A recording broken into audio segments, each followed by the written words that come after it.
네, 이번에 강의할 책은 부의 기원입니다. 되게 오랜만에 하는 것 같은데요. 저번 시간까지 말씀드렸던 부분이 그 전통 경제학이 얼마나 현실과 동떨어져 있고 잘 맞지 않는지 그 부분에 대해서 강의를 드렸었죠. 이번 시간에는 그럼 왜 그 경제학이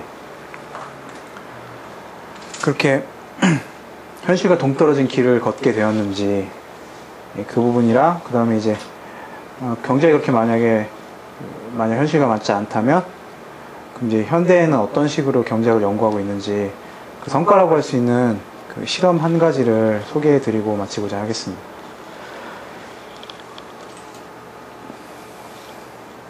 간단하게 얘기하면은 결국 이런 이야기죠. 전통 경제학에서의 경제의 모습은 상당히 단순하고 질서 있는 모습이었죠. 근데 현실에서의 모습은 굉장히 많이 복잡해요. 그쵸? 그래서 이제 이런 차이가 있다는 이야기를 이제 결국은 한 것 같아요. 그러면은 왜 그러면은 경제학을 그렇게 질서 정연한 모습으로 봤는가? 전통 경제학을 그렇게 본 이유가 무엇일까? 그것은 일단 학문이라는 게 과학적으로 보는 것이 되게 중요하잖아요. 그러면은 시작이 어떻게 되고 끝이 어떻게 되고 그리고 이게 어느 정도 객관적인지를 알 수가 있으니까요. 그런 노력을 한 거예요, 경제학을. 과학으로서 어떻게 해보자. 숫자를 넣고 그냥 단순하게 내가 어떤 물건을 살 때 뭐 판매자가 또 물건을 팔고 할 때 이거 서로 거래를 하고 할 때 그냥 거래만 왔다 갔다 하고 그래서 뭐 경제가 잘 된다 안 된다 이런 식으로 대충 말을 하는 게 아니라 엄격하게 따져서 어떻게 되는지를 보려고 한 거예요. 그랬는데 이제 그러기 위해서 과학, 수학 이런 걸 차용을 하려고 했죠. 물리학 이런 거. 근데 그때 당시에 물리학이 어땠냐면은 이렇게 잘 다져져 있지가 않았어요. 여기 써있죠. 설익은 과학이라고. 되게 중요한 연력학 법칙 두 가지가 있는데 그 중에 두 번째 게 나오지 않은 상황이었어요. 그래서 첫 번째 것만 나와 있었는데 그래서 이제 첫 번째 것만 가지고 그 원리 굉장히 중요한 두 가지를 자세히 이제 뒤에 설명드릴 텐데 그 중에 첫 번째 것만 가지고 세상을 보면은 우주가 이런 모습이에요. 그냥 조밀하게 질서정연하게 있죠. 근데 저 두 번째 거는 뭔가 좀 비슷하지 않아요? 우주의 생긴 모습이랑 별자리 모습. 실질적으로 두 번째 원칙까지 고려해서 시뮬레이션을 해보면은 두 번째 모양처럼 나오거든요. 그러니까 경제를 이런 식으로 해석을 하다 보니까 질서정연하게 나온 거예요. 저 두 번째 법칙이 없고 당시엔 없었어요. 이 전통 경제학이 나올 당시. 그게 구체적으로 어떤 거냐면요.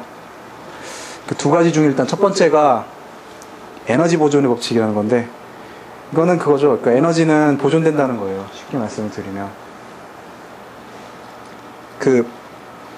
이 앞에 증기기관차 있는데 처음에 이제 증기기관차가 가게 하기 위해서는 석탄을 뗐어요. 예전에 19세기?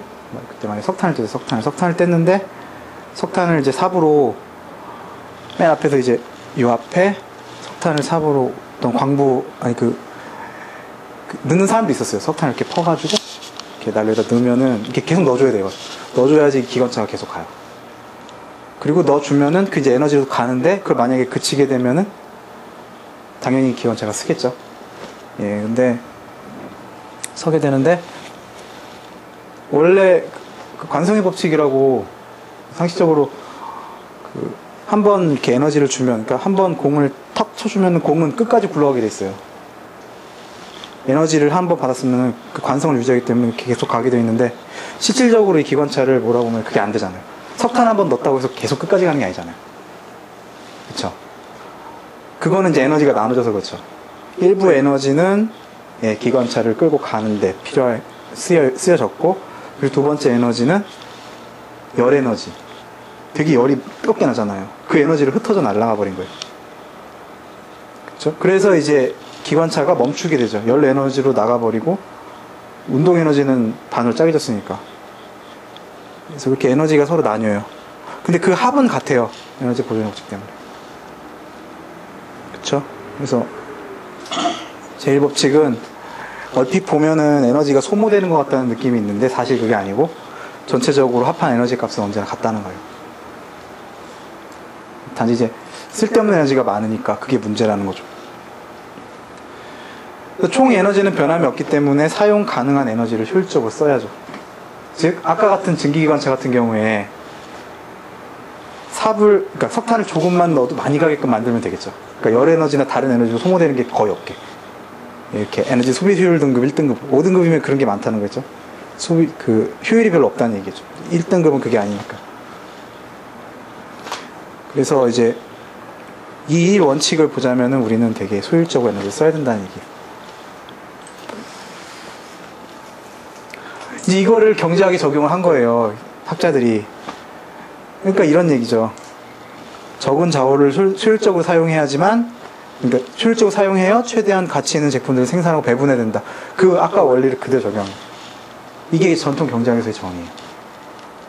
그렇죠? 그래서 적은 자원을 효율적으로 이렇게 배분을 해야 된다는 관점에서만 계속 보니까 새로운 생산이 안 돼요. 이런 좀 이상한 결론이 나요. 전체적으로 같으니까 내가 쓴 에너지나 이런 거나 자원이 같으니까 그 자원을 효율적으로 최대한 많이 이용해야 된다고 생각을 하지 거기서 더 벌 수 있다는 개념은 없는 거죠. 좀 이상하죠. 일을 해서 더 많은 거를 창출이 되면 더 많은 돈이 그 자원이 많이 쌓일 텐데 그게 안 되는 거죠. 그래서 그러다 보니까는 이제 그런 아까 봤던 그 질서 정연한 모습, 그런 모습이 생길 수밖에 없었죠. 근데 연력학의 두 번째 법칙이 엔트로피 법칙이라는 게 있는데 이거는 이 경제학자들이 물리학을 차용하고 나서는 그러니까 경제학자들이 과학을 차용하고 나서는 과학을 거들떠보질 않아요. 그 뒤에 봤어야 되는데 이게 나왔을 때 한번 비교를 해봤어야 되는데 그렇지를 못했어요. 그래서 이제 그 1법칙만 가지고 계속 경제학 해석을 했고 학자들은 그게 뭔가 좀 이상하니까 이걸 연구를 거듭한 끝에 과학자들이 이걸 찾아냈죠. 엔트로피 법칙이라는 거. 뭐냐면 이거는 엔트로피라는 게 무질서도라는 건데요. 쉽게 말씀을 드리면 점점 무질서해진다는 거예요. 그러니까 자꾸 무질서해지려는 속성이 있는데 그걸 에너지로 붙잡아두고 있는 거예요. 근데 그 에너지가 떨어지면 이제 무질서로 나가는 거죠. 무질서진 데는 어떤 거냐면 이제 기계는 고장이 나고 사과는 썩고 기차는 저렇게 녹이 쓸고 이렇게요. 이렇게 점점 무질서한 쪽으로 간다는 거죠. 이 기차를 보면은 예전에는 이 기차가 되게 깔끔했을 거라는 생각 들죠. 그렇죠? 그러다 시간이 지나서 저렇게 됐다는 이렇게 썩게 됐다는 거 그걸 알 수가 있죠. 처음부터 썩었다가 다음에 새거가 됐을 거라는 생각 못 하잖아요. 그러니까 엔트로피 법칙은 뭘 알 수 있냐면요. 시간의 흐름을 알 수 있어요. 두 개를 딱 보면은 어느 게 과거인지 알겠죠. 이거가 과거고 저게 미래라는 게 알겠죠. 이게 미래고 이게 과거라고 생각도 못 하잖아요. 그쵸? 그래서 엔트로피 법칙 때문에 과거랑 현재랑 미래를 구별할 수 있다고 그런 이야기가 나오더라고요.